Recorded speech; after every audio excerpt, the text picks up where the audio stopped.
কথায় আছে প্রতিটা সফল মানুষদের পিছনে একটা করে হেরে যাওয়ার গল্প থাকে। আজকে যে ব্যক্তিকে নিয়ে কথা বলবো তিনিও ঠিক হেরে যাননি, তবে ওনাকে এমন একটি কথা শুনতে হয়েছিল যা থেকে ওনার জীবনের মোড় ঘুরিয়ে দিয়েছিল। তিনি আর কেউ নন, ল্যাম্বরগিনি গাড়ির মালিক। কিভাবে উনি ঘুরে দাঁড়ালেন এই নিয়েই আজকে আমাদের ভিডিও। নমস্কার, আমি বিথিকা। আপনারা আছেন গল্প বিথিকায় ইউটিউব চ্যানেলের সাথে। আশা করছি আপনারা আমার ভিডিওতে একটা করে লাইক করে দিয়েছেন।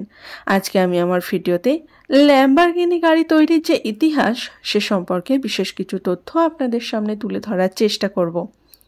ইতালির রেনেজা শহরে 1916 সালের 28 এপ্রিল ফেরুসিও ল্যাম্বরগিনি নামে এক ব্যক্তি জন্মান।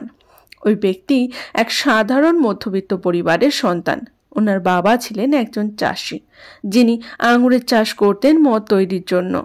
ওনার সাথে ফেরুসিওকেও চাষবাসের কাজে লাগান। উনি নিজের বাবার পরিস্থিতি দেখে চাষবাসের কাজ করতে বাধ্য ছিলেন, কিন্তু ওনার ইন্টারেস্ট ছিল মেকানিজমে। তাই যখনই চাষবাসের কাজে ব্যবহৃত ট্রাক্টর খারাপ হতো তিনি মুহূর্তের মধ্যে সারিয়ে দিতেন। এরপর মেকানিজমকে ভালোবেসে তিনি মেকানিক্যাল ইঞ্জিনিয়ারে ভর্তি হয়ে যান। ছোটবেলা থেকেই তিনি স্বপ্ন দেখতেন যে একদিন গাড়ি তৈরি করবেন। তাই তিনি গেভিলিয়া রিগি কার নামক একটি কোম্পানির চাকরি শুরু করেন। এই কোম্পানিতে বেসিক্যালি আর্মিদের যুদ্ধতে ব্যবহৃত বিভিন্ন রকমের ভেহিকল নির্মাণ করা হতো। গাড়ি তৈরির জন্য যে নলেজের প্রয়োজন হয় তা তিনি ওইখান থেকে ভালোভাবেই অর্জন করে নেন।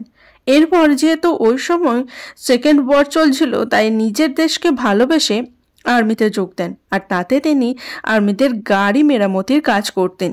কিছুদিন যুদ্ধ চলার পর যখন ইতালি আত্মসমর্পণ করে নেয়, তখন জার্মান পুরো এরিয়া নিজের দখলে নিয়ে নেয় এবং সব সেনাদের বন্দি করে ফেলে, আর যার মধ্যে ফেরুসিও ছিল।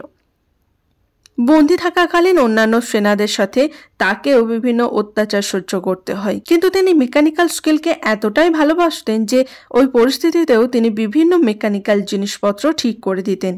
সেজন্য বন্দি থাকার 1 বছরের মাথায় তাকে ছেড়ে দেওয়া হয়, কিন্তু তিনি ফিরে এসে দেখেন তার স্ত্রী মারা গেছেন। নিজের স্ত্রীকে হারানোর দুঃখ ভুলে থাকার জন্য তিনি লরি, ট্রাক্টর বিভিন্ন কাজে নিজেকে ব্যস্ত রাখতেন, আর ট্রাক এবং যুদ্ধের বিভিন্ন ভেহিকল ফিক্সও করতেন। এরপর ফেরুসিওর বাবা তাকে একটি মেল করেন। ওই মেলে জানায় যে তার একটি ট্রাক্টরের প্রয়োজন চাষবাসের জন্য।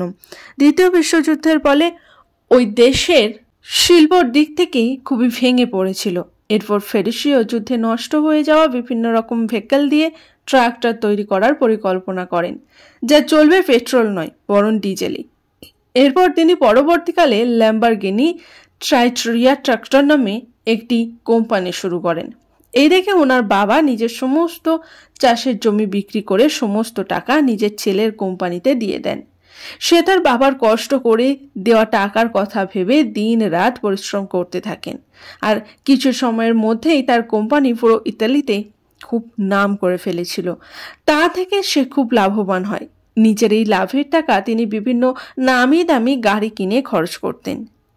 ছোটবেলা থেকে বিভিন্ন নামি দামি গাড়ি কেনার স্বপ্ন দেখতেন। নিজের গাড়ি যখনই কোনো সমস্যা হয়েছে তা তিনি নিজেই সারাতেন। এরপর যখন ওনার গাড়ি ফেরারি জিটি মডেল খারাপ হয়, তখন তিনি দেখেন যে ওই গাড়ির যন্ত্রাংশগুলি ট্রাক্টরে, যা তিনি নিজের কোম্পানির ট্রাক্টর তৈরি করার সময় ব্যবহার করে থাকেন।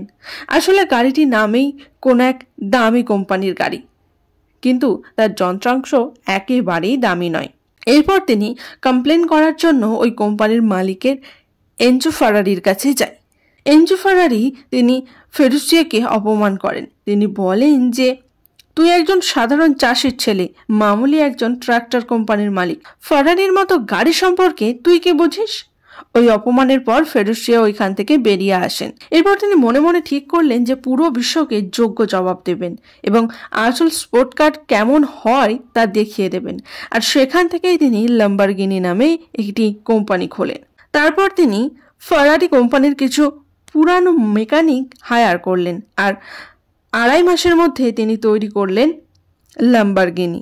এই গাড়িটিকে ডিউরিন মোটরসের মাধ্যমে পুরো পৃথিবীর কাছে আনা হয়েছিল, প্রচুর প্রশংসাও পেয়েছিল, পুরো মার্কেটে বেস্ট স্পোর্টস কার হিসেবে ছেয়ে গিয়েছিল।